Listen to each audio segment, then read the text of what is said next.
Hi, folks. Going to talk about a couple of new subjects today. Prime dissonance, which is really just a half step or any inversion of a half step, and also tensions again. And I keep calling them tensions, extensions, or color tones. We're talking about ninths, 11ths, and 13ths, and I'm just going to call them tensions from now on. Those are three terms that all mean the same thing. So I'm just going to call them tensions. And to hear this advanced harmony, it really helps to have an in-tune piano. So I tune mine quite a lot, and I'm glad to have you along with me today. So let's get to work. So some of you might be in the dark on this subject, but allow me to shed some light on it. So three terms I'm going to be using: available tensions, tension mixing, and also prime dissonance, or PD. Okay, first let me just explain PD. And prime dissonance is simply any variation on. Let's turn the camera on here. Prime dissonance is any inversion or variation on a half step. Okay? So, for instance, that could be considered prime dissonance. Also, this, all right, an octave apart, or it's an inversion of the minor second. Now it's a major seventh. Okay. Also, if you go what's called a minor ninth, right? An octave, a ninth, minor ninth. So that's, same thing. And, that's, some people would say this is even more dissonant than this, right? This, the minor ninth. And of course, if you spread it by two octaves, the minor ninth is the one. Okay. Now let's get to available tensions and then tension mixing. And this is just going to be a brief overview. I'll do more videos about this, but I just want to kind of lay out these concepts today. Okay, so, we have different kinds of chords. We have major sevenths, dominant sevenths, minor sevenths, two kinds of sixth chords. We've got, half diminished, minor major sevenths, augmented chords, diminished chords. And all of these chords will take a certain number of tensions, okay? Now, I keep saying I'm going to call them tensions and not extensions. If you add, say, the major ninth to a major seventh chord, it really doesn't add that much tension, but it's an extension of the chord. So tension is short for extension. And sometimes, like for instance on a dominant seventh chord, that already has a lot of tension, but if you add the flat ninth to it, it adds more. More tension. And why?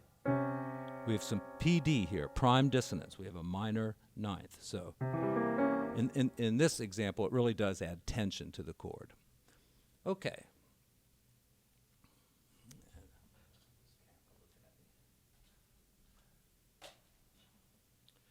So, what kind of tensions are there? And to best see this, let's look at the dominant seventh chord first. The dominant seventh chord takes all tensions. Any tension you can think of, it's okay on a dominant seventh chord. Other chords only take certain tensions. So we can find out what all the tensions are by looking at a dominant seventh chord. Okay, so here's C seventh. Okay, starting here at the root. All right, obviously that's not a tension, it's just the root of the chord. The flat nine, that's a tension, and this would be a flat nine chord. Okay, C7, flat nine. This is C9, all right, just a regular nine. And you could write C7th with a nine, or you could just write C9, and that means a C7th with a nine. Or you could write C7th sharp nine. All right, so there's three kinds of nines, and obviously you can't, well, it's not obvious, but you can't always mix all of them together, like you can't do all three, all right, because too much PD there. But you could use the flat nine and the sharp nine, for instance, but really the nine will not mix with the other two. All right, then you come up to the next note here. That's the third of the chord, or the 10th, and so that's not a tension, okay, because it's just part of the chord. Then we get to the 11th, and that is an available tension as well. Usually you leave out the third down here, but not always. And then you have a sharp 11th. All right, you don't have a flat 11th, because the flat 11th is the third, okay? So there are only two 11ths, the regular 11th, sharp 11th. And both of them are good on a dominant chord, okay? Next note's a fifth, not a tension. Fifth of the chord, okay? The next note, it's the sixth, but, when we're talking tensions, we say it's the 13th. The 13th is the same as a sixth. The 11th is the same as a fourth. The ninths are the same as seconds, But you don't call it a second. Not if there's a seventh there. If you just have C major and you add that, then you can call it a second. But once you add a seventh, then these become tensions. Okay. So where were we? This is the flat 13, and that's available. Okay, a lot of times you leave out the fifth, but it provides some PD, so it depends on how thick you want your chord to be. And you can mix the sharp 9 with it like I just did, or not. And the next one is the 13, okay? There's a C dominant 13, and it's got a 9 in it as well, so you can mix tensions like that. Next one is the flat 7, so it's not a tension. And the next one is the major 7th, and on a dominant 7th chord, it's never a tension, really. It provides some tension in a major 7th chord because of prime dissonance, but it's not a tension, and it's not available, all right? I don't think there's any chord, a minor 7th chord, you can't put a major 7th with it. When I say can't, I mean in a conventional sense. There are ways to get any note to work in the right situation. Okay, so that's what the tensions are. We've got 3 kinds of ninths, 2 kinds of 11ths, 2 kinds of 13ths. Now, available tensions. We just said the dominant chord, all those tensions are available. You can use all of them. But with a major 7th chord, you can't use the flat 9 or the sharp 9. It's just too dissonant, okay?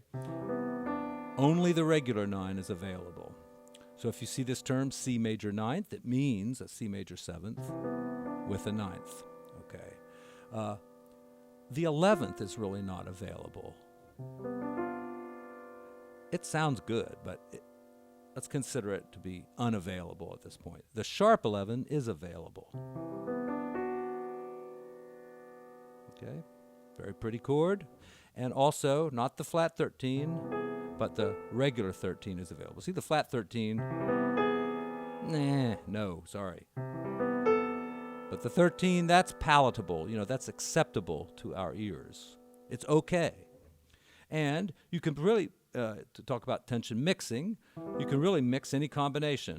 These two, those two, they all work fine. So, make a chart, and we'll probably do this later.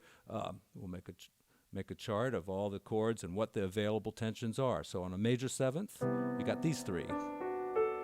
Okay, quickly running through this now on a minor 7th. Here's something interesting. Now, flat 9's not available. 9 is available. How about the sharp 9? You can't call it the sharp 9. It's the 3rd of the chord. So it's not available either as a tension. Of course, you can play it as part of the chord. And the 3rd... we never said the 3rd's has never been called a tension anyway, but you can't add it to a minor 7th chord. But you can add the 11th. Now, I kind of think you can add the sharp 11th too, but it's considered not an available tension. So the only 3 tensions you can use on a minor 7th chord, 9th, 11th, and 13. No altered tensions, okay? And you can use all 3 of them at once or any combination. Okay, there's other kinds of chords. There's the 6 chords, and the available tensions here are the 9th, sharp 11th. That's it. Minor 6 chord, 9th, and 11th. Only available tensions. Not the 13, because that's the 6. Right? Not the flat 13, because it sounds like shit. Right? It's that note there. You usually can't have 2 prime dissonances in a row like that, usually. Okay. What other kind of chords? Minor 7 flat 5. This is a really good one here. It sounds kind of bad, but it is an available tension because Locrian mode,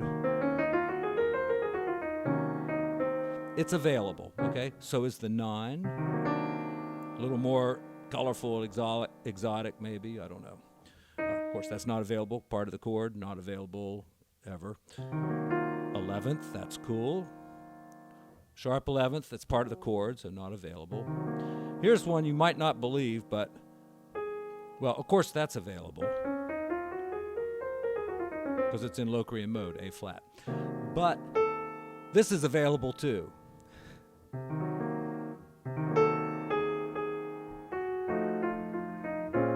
you hear it?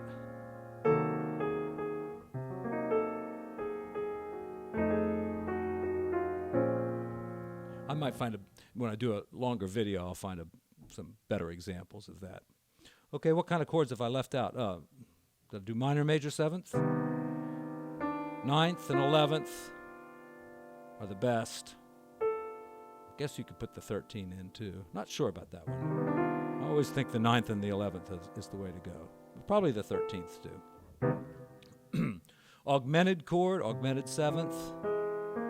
The 9th, you've got to think whole tone scale here. So the 9th is there, sharp 11th is there. That's it. And the wonderful diminished chord, okay? You can add a lot of tensions to this, and they all come from, my mic keeps sinking down there. Yeah. You can add a lot of tensions to this chord, and you just take any note, and you can play a whole step above that note. So a whole step above the root is D.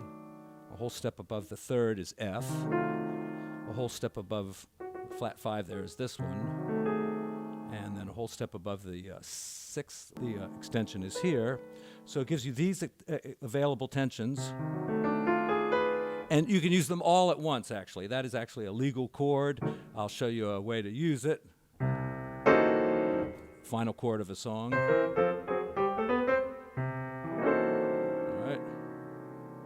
Two diminished chords, basically. Think, what else can I say about it? Well, I'll just show you some examples of that whole tone. They call that a whole tone extension. So, all right, so using open voicings here, B flat major, 6th with a 9. Then, see, that's the diminished. There's the whole tone extension. A lot of old songs, you'll find that right in the melody, too, you know. Have a diminished chord, and the melody will be one of those whole tone extensions. Pretty neat.